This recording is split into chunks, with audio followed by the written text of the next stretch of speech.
So, as we were studying about the modern architecture, there were few outstanding buildings. The first is the model of glass skyscraper, which is 20-story in Berlin, Germany, and the year is 1920 to 1921. The second is German Pavilion International Exhibition, Barcelona, Spain, 1929.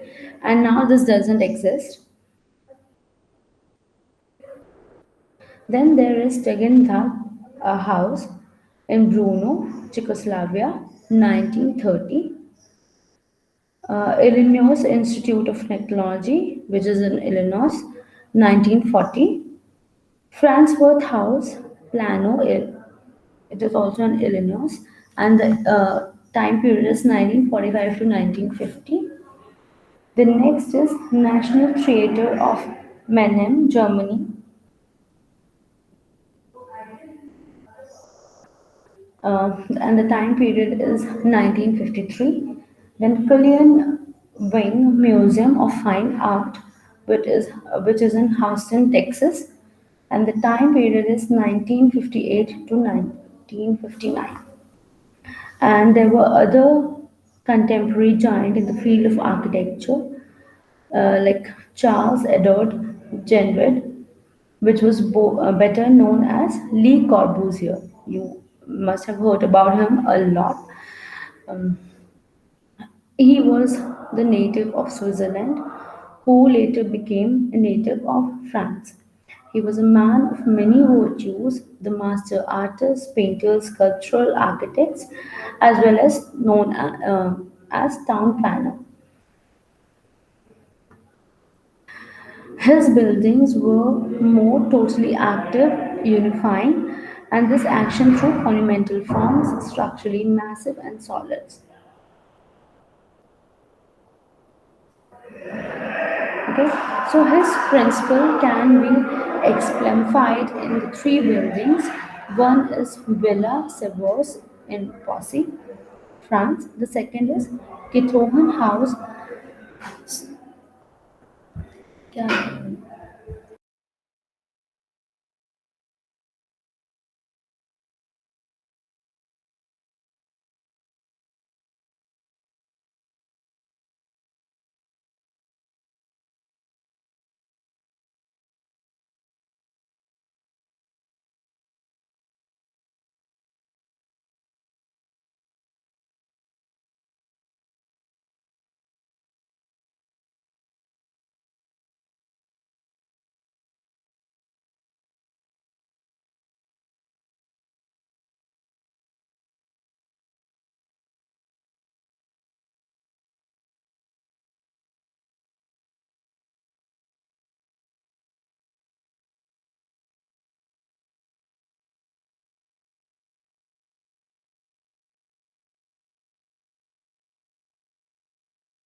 So the second is Kithoven House,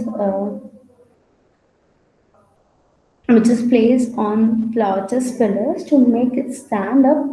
And the third one is Swiss Geometry Paris, which is placed on one of the pilotis or the pillars joining the two opposite.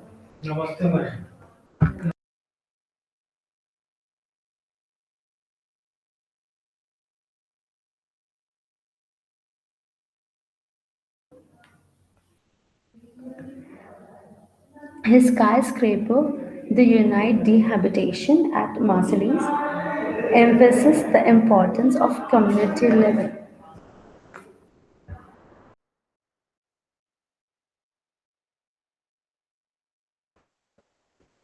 From house construction, Le Corbusier went on to construct all type of building and town planning schemes. As per his principle of town planning, the core of the city should be decongested, controlling the density of population, have facilities for rapid transportation, and have provision of plenty of open spaces.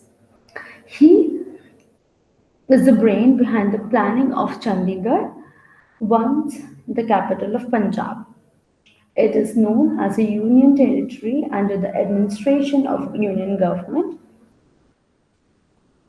The vast plaza formed by the buildings of capital complex is set against the backdrop of the Himalayas.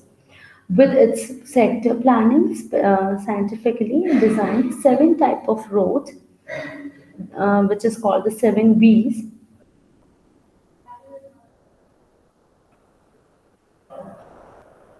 which consists of High Court, Assembly Hall, Secretariat, Raj Bhavan, with their monumental character, industrial building in the southern sector, but segregated from residential sector by a wide green belt, commercial and civic buildings in the central sector, with recreation open spaces all around. A wide avenue leading to the capital, Chandigarh, makes the history in town planning. And there are few more works works from Le Corbusier. The first is Ozenfant House in Paris. Second is Villa Les Terrace at Garches near Paris. Then Union of Cooperatives in Moscow. United Habitation Marseilles.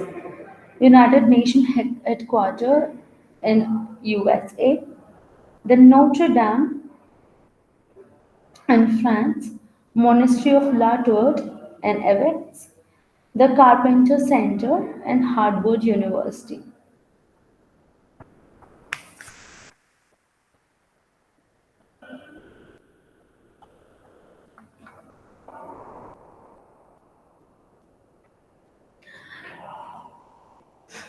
So the second architect about which we'll be studying is Frank Lloyd Wright. He was a pupil of Civilian and designed some of the civilians' houses in his office. He was an American from Welsh ancestry. When the young architects were turning back to the organic architecture of Le Corbusier, which was more intellectual, Wright has its own romantic conception, which was an architecture of structure based on location and function. The creation of 20th century American houses was his greatest achievement. The storied, low-lying informal buildings seems to match the horizontal extension of um, prairies in which they were set came to be known as prairie style house.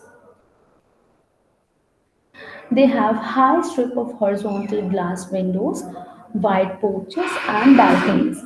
Its open floor plan bringing all the rooms of the houses together in an unobstructed circulation, and privacy became distinct creation of right and became more popular in US and abroad. He once said, an American house will be the product of its own time, spiritually as well as physically, and it will be respected the world over because of the integrity. Its real worth is as great work of art, and undoubtedly time period proved him correct. Right early houses were constructed at Chicago. And materials such as stained wood, brick, plaster, stucco, and glass were used for his early houses, such as Roby House, Colney House, and these were followed by concrete block houses such as Millards, Barnsdall, houses at Angeles. Then California, yeah. So Uh, like these houses in general layout was unified in design and livable, and was very suitable for easy living. It had continuous flow of space, the open plan with plasticity.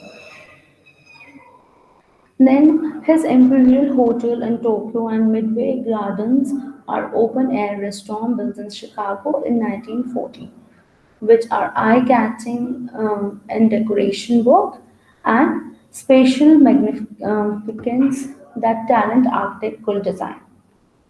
The building the building as the Solomon R. Guggenheim Museum of Art of New York's Fifth Avenue shows vivid form of circular, curved, elliptical, oval, and even spiral.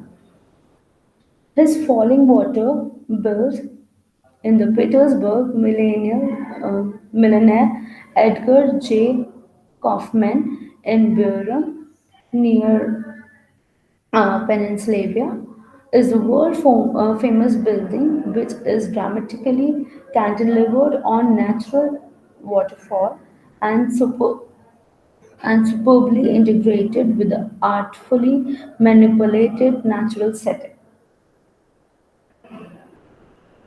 Then there are few more buildings which are Watt Willett's house in Illinois, Larkin, Larkin Building in New York, City National Bank in Iowa, then Tennyson West in Phoenix, Arizona, Johnson Wax Building is Wisconsin, Morris Gift Shop, San Francisco, California. So this was about the Frank Lloyd Wright, and uh, in the next class we'll be studying about the future shapes. So we'll study about the new generation of skyscrapers, the foreground buildings, the new synthesis, then there were new searches in the forms, etc. And that's it. So we'll studying about these in the next class. Thank you.